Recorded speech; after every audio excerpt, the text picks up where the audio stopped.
नमस्कार मित्रांनो, पुन्हा एकदा स्वागत आहे तुमच्या सर्वांचं तुमच्या भावाच्या यूट्यूब चॅनल गावठी ब्लॉगर्सवरती. तर मित्रांनो, आजचा ब्लॉग मी घरातनं शूट करतो आहे. म्हणजे जो काय आपला ब्लॉग होता तो ब्लॉग तर पूर्ण बनवून झालेलाच आहे आणि तो तर तुम्हाला मी पुढे दाखविलंच.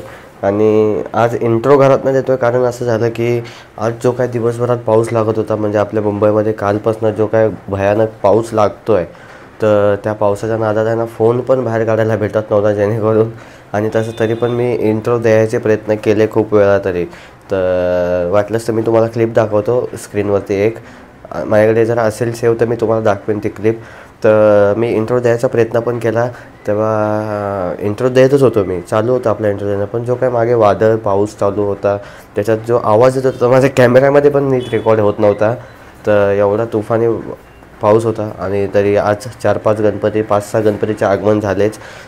परळचा राजा, शाहू लंबोदर, परत चेंबूरचा चिंतामणी आणि खारचा राजा, परत असे 5-6 गणपतीचे आगमन झाले. आणि थोडं वर्कशॉपमध्ये तो गणपतीचे डोळे वेळे बनवत होते, ते सर्व बघत होतो जरा. तर तिकडचे थोडेफार 2-3 क्लिप काढले होते, ते पण तुम्हाला दाखवीन मी. तर मित्रांनो, बोलतात ना की हा ब्लॉग माझा आहे ना, गणपतीचे क्लिप सर्व माझे बरोबर आले आहेत. फक्त मी जिथे बोलायला जात होतो, बोलायचं मला हे करायचं होतं, तितक्यात आपलं पावसाने तर हे केलं. आणि गणपतीचे पण शूट मी ब्रिजच्या खालती उभं राहून काढले आहेत. पाऊस लागतच होता पण ब्रिजच्या खालती काढले आहेत आणि उभे राहून.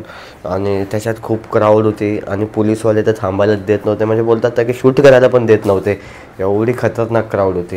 तर मित्रांनो, आता मी परळ वर्कशॉपमध्ये आहे आणि तो दादा बघा किती बाप्पाचे सुंदरपणे डोळ्यांची आखणी करतोय. आणि आय थिंक ही मूर्ती उद्या जाणार आहे, म्हणून एवढा जोराशोरामध्ये काम चालू आहे. म्हणजे 2-2 वर्कर लावलेत एका मूर्ती मागे.